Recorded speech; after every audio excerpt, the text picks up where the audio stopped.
ఏ పువ్వు ఏ తీటిదన్నది ఏనాడో రాసున్నది, ఏ ముత్తు ఏ మోవిదన్నది ఏ పొత్తో రాసున్నది.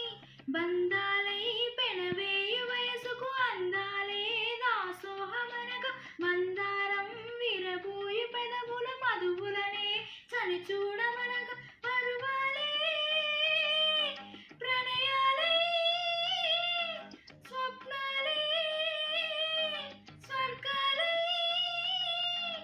ఎన్నెన్నో శృంగార లీలలు కన్నుల్లో రంగేలి అలదన్. ఆకాశం ఏనాటిదో అనురాగం ఆనాటిది, ఆవేశం ఏనాడు కలిగెనో ఆనాడే తెలిసిందది. ఆకాశం ఏనాటిదో అనురాగం ఆనాటిది.